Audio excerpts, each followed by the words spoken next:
Hello, everyone. We are going to go ahead and get started. Um, this, well, this is going to be recorded, so yay for recording. My name is Beatriz Guzman, and I'm a Latina life coach and hypnotherapist. I am your moderator for today. So just make sure to put yourself on mute if you're not speaking and just be respectful. I know we're all going to be respectful here. So the agenda for today is introductions of our lovely facilitators for today's workshop and a history of tarot and oracle, using divination cards, practice exercises, which I know are going to be so much fun, and connect with the facilitators. And so now I'm going to go ahead and pass it over to our first facilitator. Hi, everyone. I'm Christian Joy, and I'm the podcast host for See Joy and Expand. And a lot of my work is around intuitive life coaching, somatic work with breath work, and quantum hypnosis. I recently dived into Reiki, and I came up with this great, back to the intuitive life coaching stuff. I got this really great idea to how about we do a workshop and just get our hands dirty? And I invited B and Renee to come together and let's just play with cards and learn how to use these divination tools. So, and the best way we learn is by through play and getting curious and open by using different tools. So I'm so excited to be here with you guys, and I'll pass it on to Renee. Hello, everyone. My name is Renee Precopio. I am a psychic intuitive. I have that label because I view everybody as intuitive, but the psychic part comes through development, practice, schooling. And in addition to being psychic, I'm also a practicing astrologer. So I provide psychic and astrology, specifically natal chart, currently readings. And I, like Christian, am also a podcaster. I have a co-host, though, for my podcast, Synergy to Synastry, available wherever you listen to podcasts. And we actually have season 2 that is starting pretty soon. We just released the trailer over the weekend, and season 2 starts March 1st. So definitely be on the lookout. For background, I am based in Massachusetts. So we are an East Coast, West Coast facilitating team today. And we really appreciate all of you joining us. So for the lecture portion of today's workshop, I'm going to be covering the history of tarot and the oracle. So to start off with tarot, also pronounced tarot, depends on the person. I prefer tarot. Where did it originate? It is thought to have originated back in Italy in the 15th century, originally as a game. And then by the 18th century, it transformed to become a divination tool. And I want to mention here that the practice of using cards, specifically using the classic 52 card deck for divination, is called cartomancy. And for tarot, there is a set number of cards, not the 52, but a pretty strict 78 card base. And some tarot decks, when you buy them, will have bonus cards that the creator designed. But everyone is going to start from the core 78. And what's included imagery-wise in these cards are the major and minor arcana. And arcana means secrets, which is perfect and mysterious for a divination deck. So as a quick summation here, for the major arcana, there are 22 characters, and these are in essence representing the journey through tarot. And we start with the Fool, then the Magician, High Priestess, Empress, Emperor, Hierophant, Lovers, Chariot, Strength, Hermit, Wheel of Fortune, Justice, Hanged Man, Death, Temperance, the Devil, the Tower, the Star, the Moon, the Sun, Judgment, and last but not least, the World. For the minor arcana, these are in essence the suits. So in the tarot deck, you have the number range, which is ace, numbers 2 through 10. Then the page, knight, queen, and king. And these go across 4 different suits. So that's the wands, pentacles or coins, swords, and cups. And ultimately, what you can see here is there are very set visuals and symbols that transfer. Regardless of what tarot deck you are working with, you're going to see symbols of the major arcana, these different characters, as well as the different suits through the minor arcana represented. Other traditions that exist are spreads. For example, really common ones include the Celtic cross, as well as the horseshoe. Another one is the classic 3-card spread. So it could be past, present, future, mind, body, spirit, any sort of a check-in for decision making. Maybe each of the cards is representing a distinct option. And just a final note, you can actually use tarot in intersection with other modalities such as numerology, astrology, and chakras. So there's a lot of studies that have been done in this space to connect these different spiritual modalities together. For the oracle, this is more of a free form deck. So there's no set amount of cards, suits, or types that have to be in it. An oracle deck can have whatever, any number of cards, whatever symbols that you would like. Most commonly, they have mantras on them. So you can see kind of in this example, this is actually cards of the deck that I have brought today for today's class. And there is a debate here. Did oracle cards come before tarot or after tarot, or is tarot just a type of oracle? So people slice it different ways. There is no firm answer on this, but one could consider tarot as a type of oracle card, a divination card, or that oracle cards as we know them today have stemmed from that 15th century practice of using tarot. And also, I didn't mention this before. I pronounce the word tarot. Some people will say tarot. There's a few different pronunciations of it, so you may hear it said in different ways, but that's just my preference. So for oracle cards, they tend to reflect the culture of the time. So there could be diversity in them by race, gender, sexuality. It could factor in technology. We have different technologies, so then that's folded in. Honoring ancestry. You can have oracle decks that are themed to a TV show or a favorite film or celebrities. I have seen more than one Taylor Swift themed oracle deck. So you can find one for pretty much any topic that you would like. And oftentimes they're designed to be very functional. So I mentioned before they can have mantras, but you can have oracle decks that are themed around developing your creativity, learning about yoga, the moon phases, astrology. Oftentimes it's very common to see angel imagery in oracle decks, not all of them.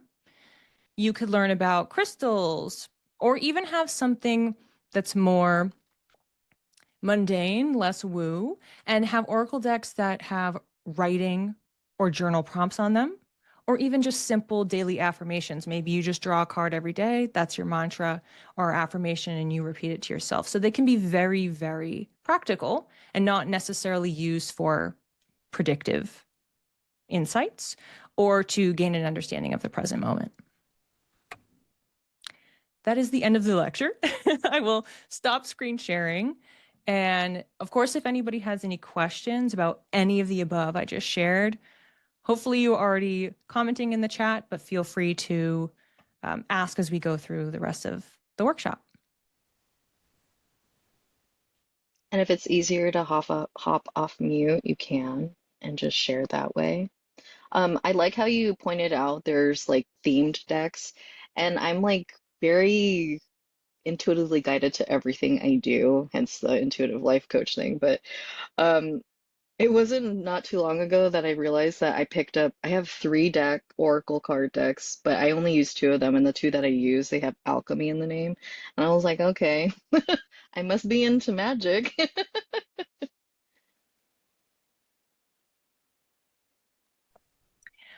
All right. So, what we want to talk about now is kind of a high level on how we use divination, but we really want to open it up to the group for everyone to share how you are using divination tools. So, you could let us know in the chat or, raise your hand and unmute. Do you already have Oracle deck? Do you already have a tarot deck? Do you have many? How do you use them? Do you not use them? Are you scared to use them? And we want it to be an open discussion.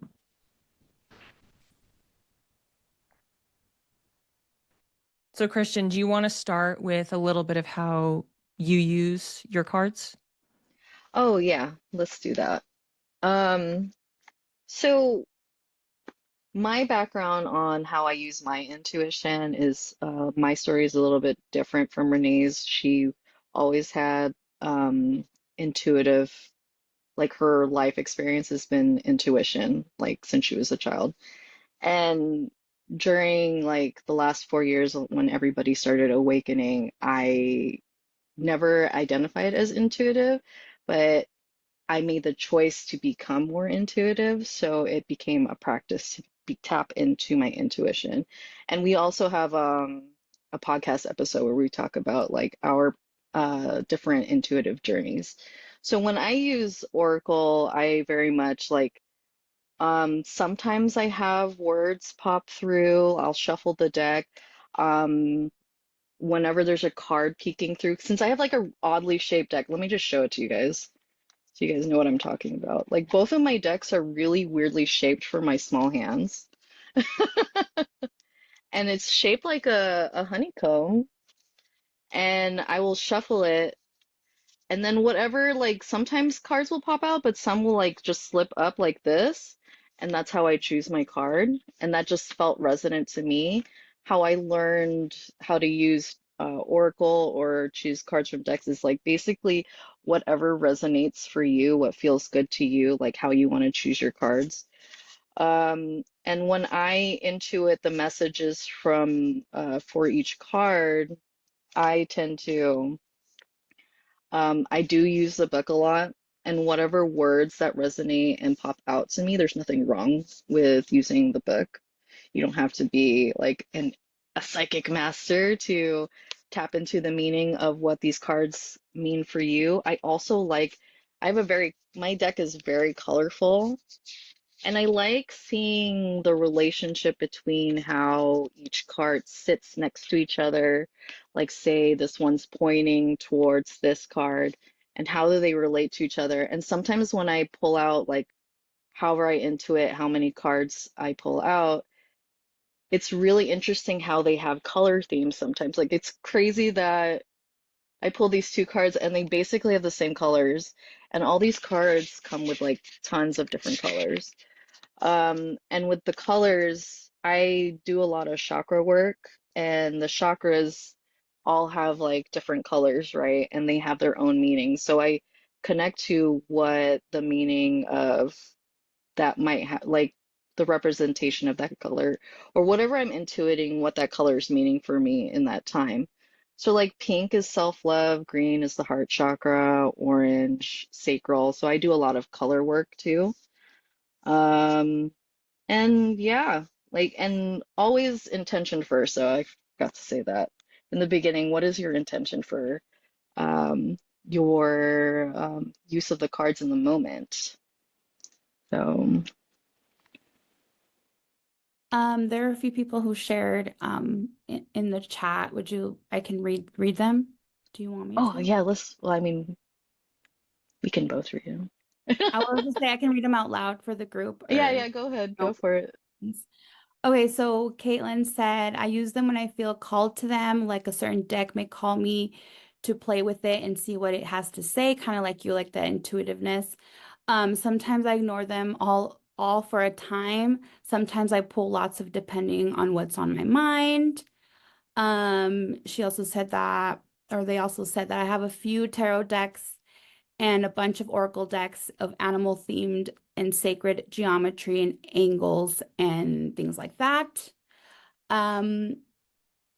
Melinda Cohn said, I have a few decks, bought them based on artwork mostly, but have rarely used them. I'm a bit intimidated, to be honest. I second that one. I have a tarot also, and I've never used it. And then Paola said, I bought a tarot deck, the Muse Tarot and an Oracle deck, Work Your Light, a couple years ago, and I've been slowly getting into divination. I mostly look up tarot spreads on TikTok and try those out. Um, let's see. I know the hexagon shape's really great. Like, it's great, but really hard to work with. And I was just like, you know what? For me, it's like, this is the way this deck wanted to manifest into the world, so I'm going to work with this deck, no matter what shape it came in. Like, I know some people like struggle with the shapes of cards sometimes, and then they're like, some people are like, what? I wish this deck came in a different shape. But I love it, and there's like a lot of meaning even in the shape. Like, it reminds me of a bee, and it's like new, like the bumblebee, like new beginnings, creations, and stuff like that. There's a lot of, you'll find that if you connect with your cards and find like deeper meaning in the imagery for yourself. Um, like actually, this one looks like it has all the chakra colors, and then you're going off into the sunset and the rainbows. And actually, I want to ask a fun question. Like, when you see this card, like, what comes up to you in your mind? They look like jewels.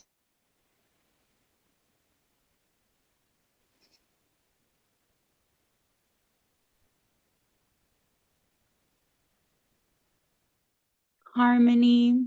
It's pretty small, someone said. Small.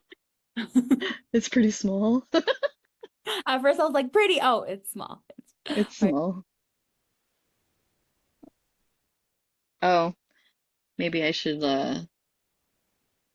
how would we make this bigger?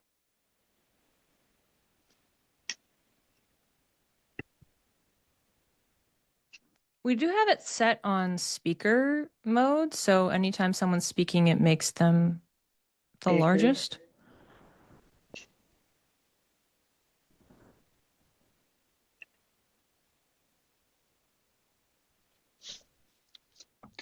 I'm gonna keep continuing on in the chat. We also just had a few people come in, so I don't know if you want to kind of Oh, hi explain. everyone. Hi, Kat. Welcome, welcome. So we were just starting our talk on how I use Oracle and how I use the book. I still to this day use this book because my intuitive journey has been, I've been a beginner like over the past few years, like intuiting what these messages mean for me, and how when I observe the cards, like what comes up for me, and I use a lot of the colors of the chakra system. And this will also be in, we also have this workshop on, it will be out on replay too, sent out to everyone. But we're going through the comments to see what everybody's saying. And I can also jump in to give a little context of how I use cards. So somebody had mentioned in the chat pulling cards daily. I also do that.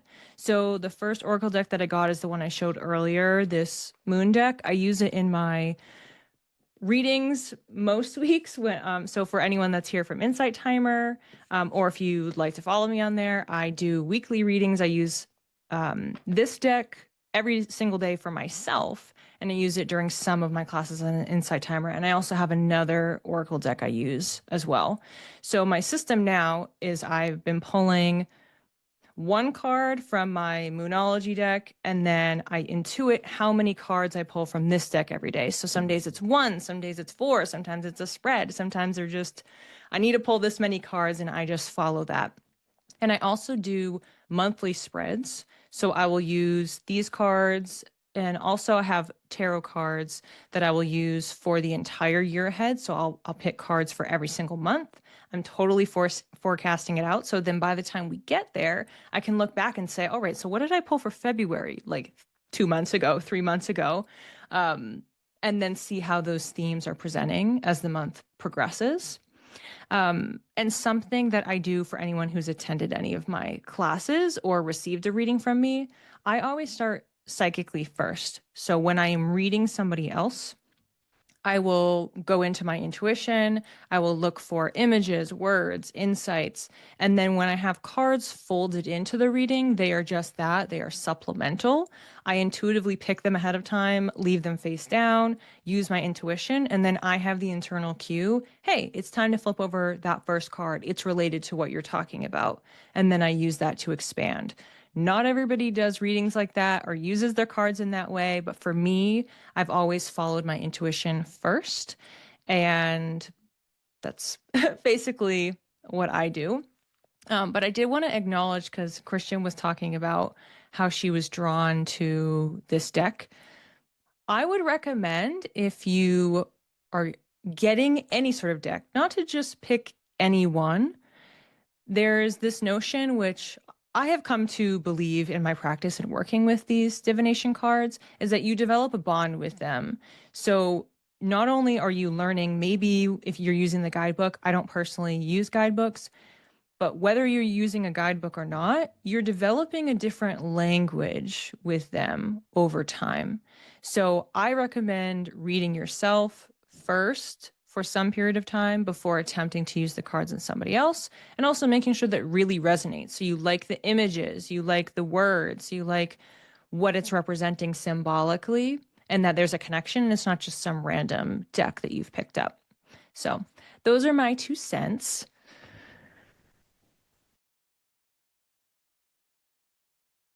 And I just wanted to share, B hopped on this call to be a moderator, and she has decks, but she's never used them before, so she's really excited to play with us. Yes, I bought them for a course that I took. It wasn't for tarot, but they were like buy some for the end of it, and we just used it was like we didn't use much of it. So other than that, it was like I don't really. It's also like you, I was drawn to not regular shaped tarot. It's called Mother Peace Round Tarot. I was really just called the art and just everything that I saw that you know, it just it drew to me like Renee was saying, like I didn't know which ones would be better, but I just looked at the recommended list and that this is what called me, so I bought them. And now here they are. I get to pull them out and use them maybe. I'm coming back to where how the use of the cards, like how often I tend to go stints without using my decks, and then I'll get called to them whenever that happens.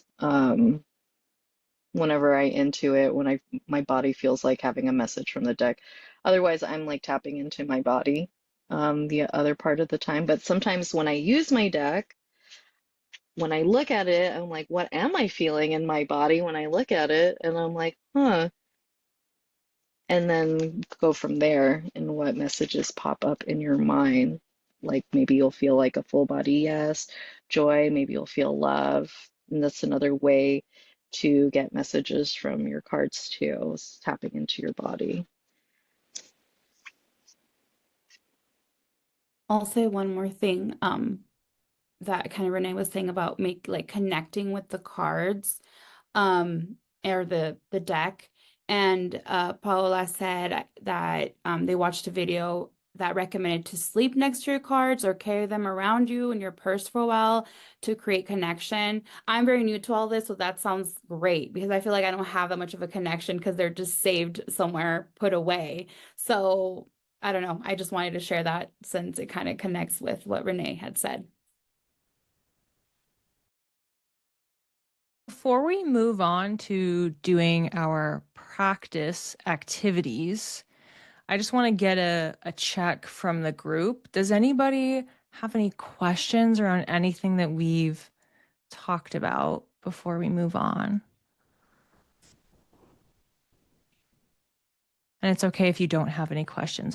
I want to make sure we're giving people the opportunity to ask. I know people are sharing stories and experiences. Love that. But I want to make sure in case anybody has a question.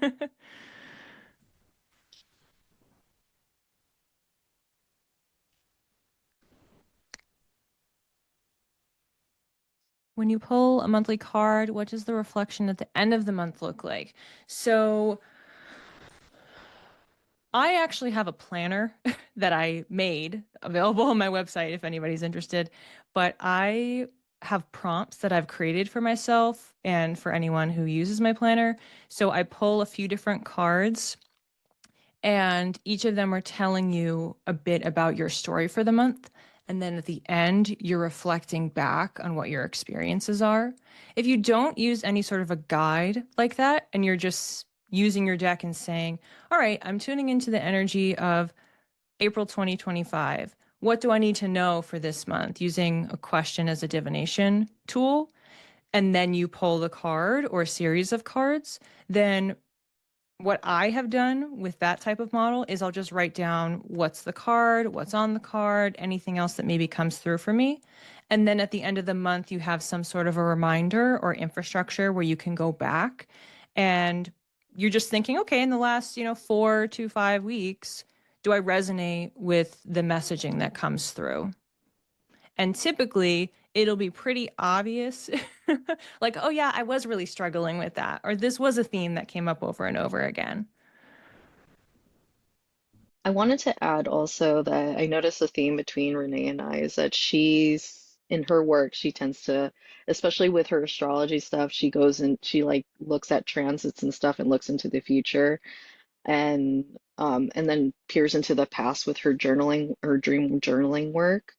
Like what has been going on with me because astrology will have you like look in what's the transit like 6 months ago and what's like resonant for right now with the same similar lunation. For me, I'm very like, because I don't do any of that, I'm very like, what is happening for me in this moment and in my human design? I've like I think it's called the channel of now or the gate of now, and it's about operating out of the present moment. So a lot of my questions, if you guys don't know where to start with how to ask a question, is what do I need in this moment? And and it's my favorite easy go-to question. It's like, because I think for us as humans, it's so easy to be focused on the future or too anxious about the future because of the past that we forget that when we want to make change for the future, and the point of using cards is presence and being here now and asking questions now and how am I feeling right now? What are my answers right now? Is that like tapping into your inner aspects, your higher aspects, your soul for your answers for what might be happening in the future, but we make the change now so we can change, like make the change for our future or heal from our past. So just want to add that part. So, Christian, you're also intuitive as well, because quite literally, the first prompt. So, this is a perfect transition for us to go into our activity. The first prompt that I have is about what we need to know right now, specifically, and I will throw this in the chat. Our first question is, what do I need to heal right now? So if you have any decks in front of you, around you, if not, you can just observe and make note. But if you have a deck in front of you, now is the opportunity. Open that up, shuffle it around, pose this divination question. What do I need to heal right now? You may pull one card, you can pull multiple, whatever feels right in this moment. And then if you would like to share, you can let us know in the chat. We can see where everybody's at in the group.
So we have a few people sharing in the chat. I also put in what I pulled in my knowing about this selection. So Kath says the Empress. Rachel says I got Six of Swords, so both using tarot. Kathy had Knight of Cups. And just think about this. Do you know how this is presenting for you? When you're seeing the card, are you having any sort of reaction? Are you laughing? Like, yes, this is so me. This is so accurate. Ooh, another Six of Swords. For me, I use my Oracle deck, so mine has a lot of understanding from my personal experience attached to it. So I'm able to quickly layer on mine. Yeah, Christian laughing. I did laugh kind of at mine too, of like, well, of course, this is what I need to heal. So for me, mine was and I'll show it. Mine was the Sisterhood card. So I'll just make sure the lighting is here. Um, and this either represents literal sisters or it's your connection with the feminine, the divine feminine energy, receiving, not acting and going all the time and not creating. And this is something I know I am battling with. I need to slow down. I need to chill. So when I flipped this over, I knew exactly what it was referring to. Paula pulled the star. Melinda got Standing Stones passage from the Sacred Forest Oracle. But yeah, I'd love to know how people are resonating with these selections. Are they landing? Are they striking a chord? I'm just going to share mine while everybody puts in their shares. But I'm using, I don't know if anybody's familiar with Shaman Direct. He's a shaman that's based out of LA, and he has an alchemy and elementals deck, and his artwork is very pretty. Um, what am I healing right now? And first thing I thought when I saw this, I was like, yeah, stepping into being more seen, into my power. And then it has little words here, the lion with the fire, like being, being my authentic self unabashedly and not giving a fuck. And then right here, there's a storm and it's upside down, and this is the first card. And I'm like, this feels like the past, this feels like the future. The past is like all the stuff I've been going through, and I'm moving into a portal of light and wholeness. The circle, round circles reminds me of like wholeness, and yeah, that's the word that's coming up. But it feels like the storm is behind me, you guys.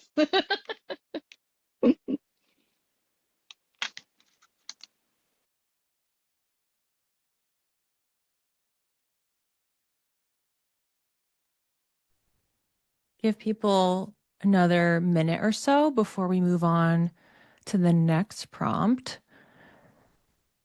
But yes, thank you all for sharing in the chat how the cards are resonating for you.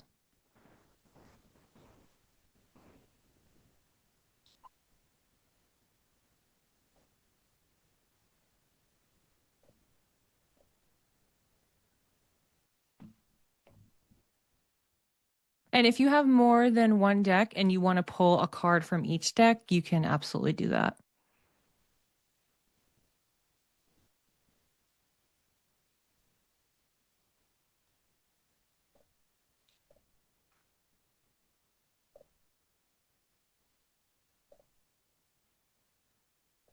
Looks like people are definitely resonating with their cards. Wonderful.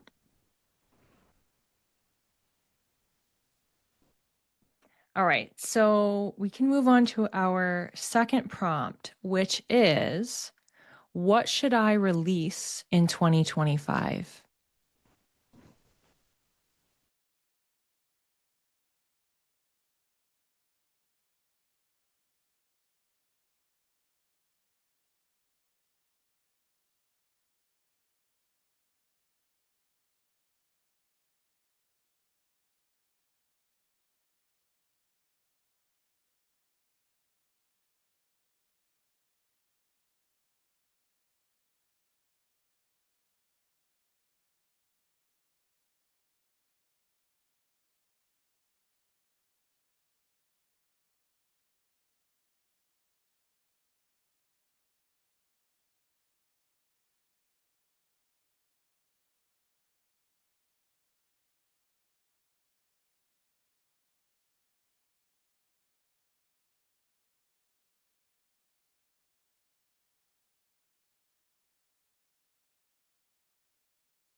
And just as before, take your time with your selections. And if you'd like to share in the chat, then we love to hear what you all picked. And I've already put mine in the chat.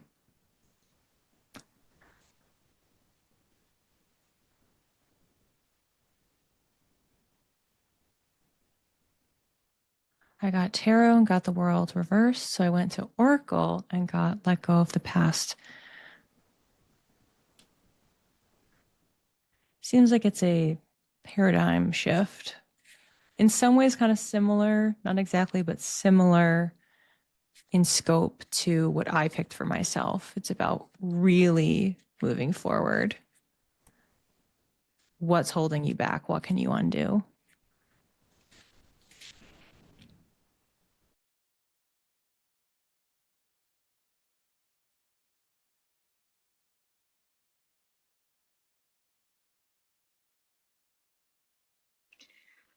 For mine, I had because by now you guys been saying I like to look at the colors of the cards, and I resonate with the whole theme of letting go whatever's been holding us back or whatever we're releasing in the past. But there's a lot of pinks and purples going on here, and what has I've been noticing this year is I've been stepping in a lot of more intuitive ways and being and like starting to own the intuition part of me.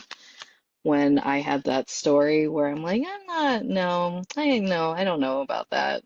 I don't know anything about being intuitive or knowings or things like that. And if I don't know, I hope this is not like a sidebar, Renee, but I think the North Node went into Pisces earlier this year, so a collective theme is coming through, stepping into our intuition for the next 17, 16 more months.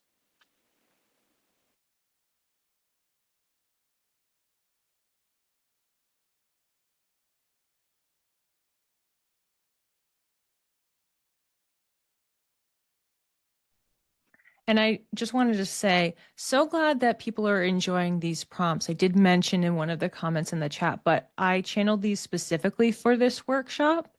So that's one of my favorite things to do in any sort of a journaling practice. And I have created a card spread before I did for the new year, and I definitely want to make more of them, but I don't know. I think it's really interesting as a way to mix the mediums in a different way. And we never know who's going to show up to a workshop, so I'm really glad that I was on track. Like everything was meant to be.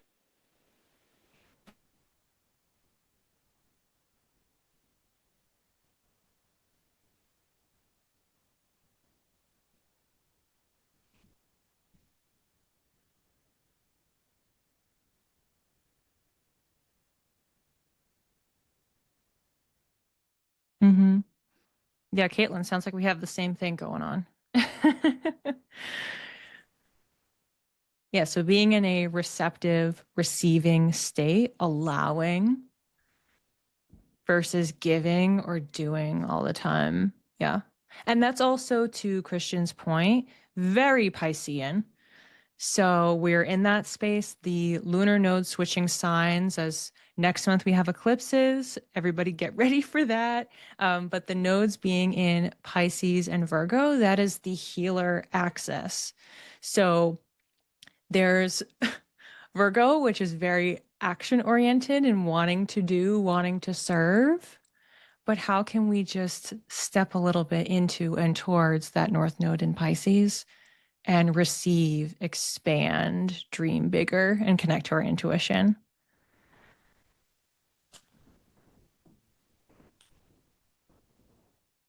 Caitlin said stepping into my feminine, and I feel like a lot of that's a part of the theme of stepping into our intuition as a collective. Mm-hmm. Feminine embodiment. When we were in the masculine, so much action before. How are we receiving now?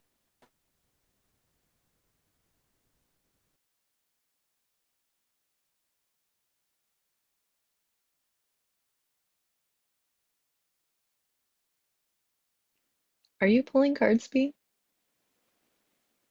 Yes, I am.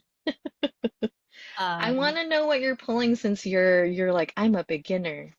yes. Well, it's hard. Okay, so I start reading because I don't know a lot, so I'm like reading a little book, and I just find myself like getting lost in it, and I just want to make sure that I'm still here. So that's why I'm like kind of not doing that. It's okay. Um, but I can definitely share. Do you want me to share this last one? What to release, right? What I should release in 2025. Yeah, So you can do that one. I got the devil, and I was like reading what it means, but it's I have to really like read it slowly so I can process it. And I got the temperance. So yeah, I'm gonna read more into that and see what meaning I give it, I guess, right? Is that kind of how it works? Yeah, like the hope with any time that you're pulling cards is either it'll just hit you right away, it'll totally resonate, or you have to sit with it for some period of time. It may be, and people also do this as well. You can pull a card and do some just free write reflection on it. How does this make me feel? What do I think this card means? Do I relate to those ideas? So there's a lot of ways that you can work through what comes up.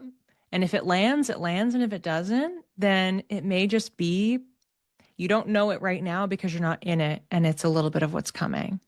Yeah.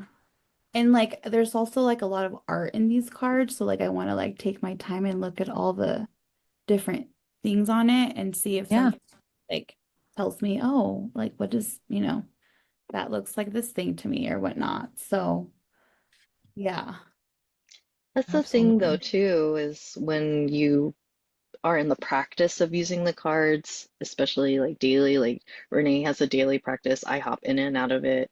The more you use them or like connect with them, and even in just shuffling, you're connecting with them and giving it your energy, you'll develop a relationship with your cards and what wants to come through them as an answer through you, from them through you. Um, but yeah. And And to this day, I don't know. I don't know the meanings of all my cards. That's why I still like look at the book and I'm like, that word, like I feel like this page in the book for this card, that word in there, I was like, that's the word Mhm. I needed to read. And instead of getting really lost in the whole paragraph, Yeah. this word was what my guide felt was really important for me that hopped out of the page at me. So. Mm. So don't feel pressured to know the meaning of all of this, of all Right. your cards. Yeah, I do that because as I mentioned, obviously I'm using my intuition for some of the interpretation plus the practice of doing readings for myself and others over and over again. I have an associated symbolism with each of the cards that have built myself over time. But when I do use the book, before I even open the pages, I tune in to say, what should I be reading? And so I'll know, oh, only read the left page. Oh, go 4 lines down. And so then Mhm. I'm already zeroed in. So I'm not sitting there reading the full paragraph. So that's another way that you can be selective. That's so good. Thanks And for that yeah. tip.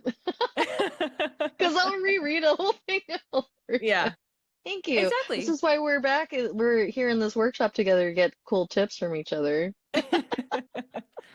All That's right, I do awesome. want to get to our last prompt because it's a spread, and I know we're getting close to the top of the hour here. So I'm throwing it in the chat now, but I just wanted to give everyone exposure to one of the very, very classic spreads, which is mind, body, soul, or spirit. So what you do here is you pick 3 cards, one for each. So you're shuffling your deck, you're tuning in and saying, what's the status of my body right now? Pull a card. What's the status of my mind? What's the status of my soul or spirit? And this is a great spread for just getting a gut check. So it's what Christian was talking about earlier. You don't always have to read for something that's coming in the future or how to prepare. It's just, how am I doing right now? And there may be something in any of these spaces that you are missing and you don't fully recognize that as the status. And when you can see it in front of you and you can understand it, it gives you a built in instruction of, well, how do I tend to my body? How do I tend to my mind? How do I tend to my spirit?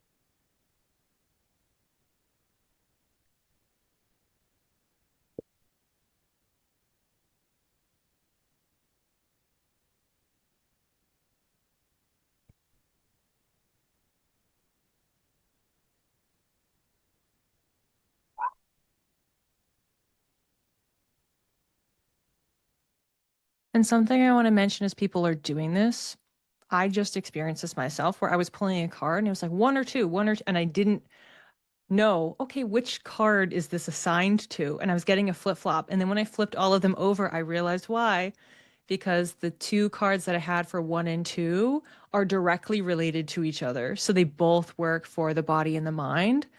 So just for context of this example, I pulled the dreams card. So obviously, one would think that goes to your mind.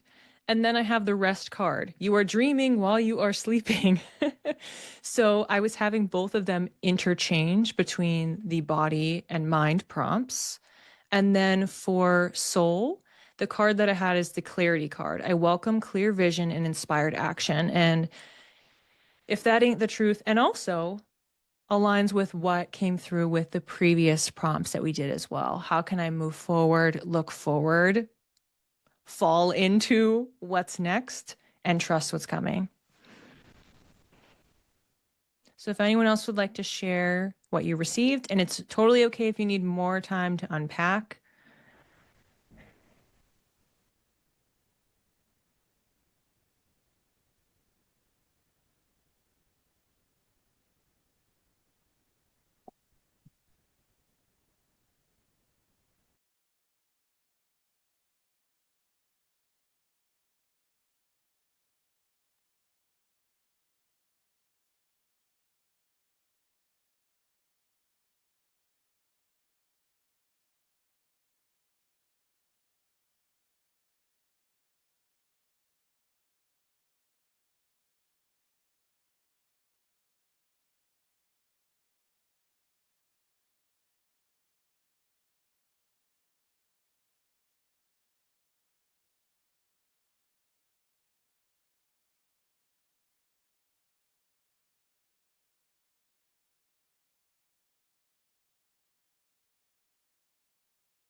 I'm going to share my cards. I had to look these up because I haven't used the alchemy deck or the alchemy elementals deck in a very long time.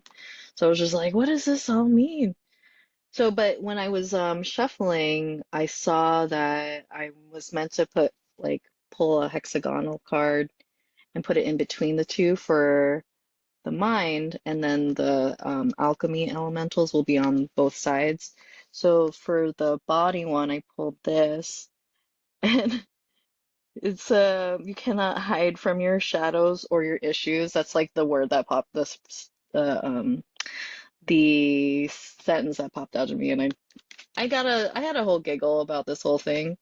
And then the vinegar card, I get this a lot because last year I was too much in my mind. And this is reminds me to that a little bit goes a long way. Like following, I had a instance of following my heart instead of following with my mind this morning, and it feels like this year's been like a remembrance of like remember stepping into your heart first. And I think we've been all in our minds a lot lately. Mind is a useful tool, but we've been using it far too long and far too much. But it is useful. A little bit goes a long way. So not to or don't forget to tap into your hearts whenever you make decisions or step through your day to day. And then the last one is this card, and it was basically about anything is possible for the soul card. Anything is possible moving forward. So I was like, yay, thank you.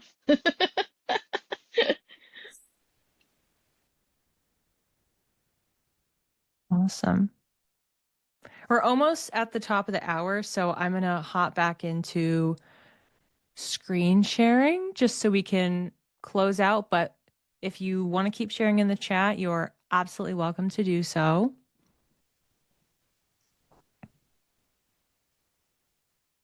Can everyone see my screen? Okay.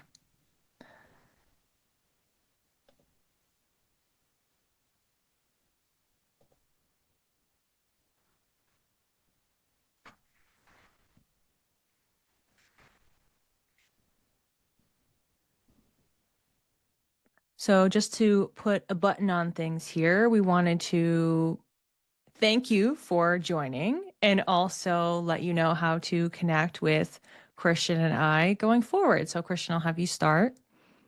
So I recently, it was an intuitive message a few weeks ago to delete Instagram and Facebook fully. They are not recoverable, so they're lost to the internet ethers. So now I only live on Substack where I write a lot. I share like all into it like a monthly collective card spread.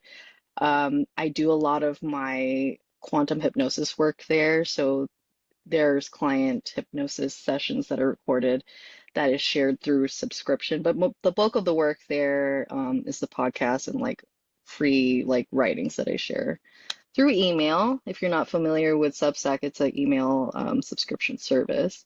And then Blue Sky, and I am on TikTok. I'm not sure what I'm going to do with that still, but you know, intuiting it one day at a time. I might be going there and coming back on video. But yeah, you guys can connect with me in these spaces. And I hope to hear from you guys soon. And for me, I'm also on Blue Sky. I got rid of Twitter, never call it X, got rid of that. I am on Instagram for my business account. So if you would like to connect with me on there, so that's underscore read by Renee. Read by Renee is the name of my business. And if you would like to work with me directly, or read my blog articles. I actually just did a new blog post today. So I have my messages section, which is my blog, and I share forecast readings for the month ahead. I talk about upcoming astrology. I break down certain concepts and teaching. So I have my own wing of writings that live within my website, as well as upcoming events and then all of my services. So, as I mentioned at the top, I'm currently doing psychic readings. Those can come in the form of write in questions. So, that's remote, asynchronistic within a 24-hour period. I also do live 60-minute psychic readings with or without cards, and then live natal astrology readings. And I have currently a 3-part learning series. If you just want to do one, you do level 1. If you want to keep going, you can do more. And I'm working on more content in that space, as well as some other digital resources I am excited to have up in my shop, hopefully before the end of March. But as of right now, my shop has a member of one, the life path planner that I mentioned at the top.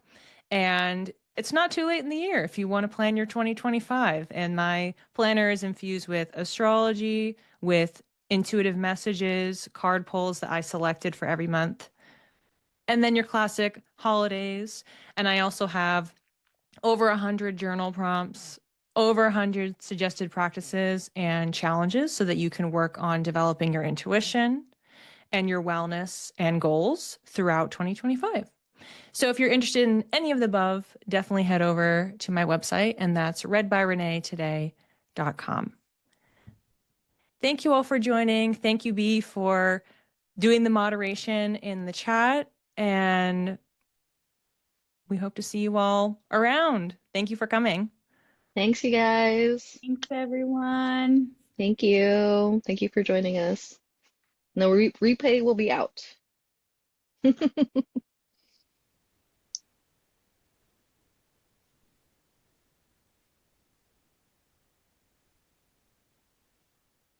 Good. I'm so gladly.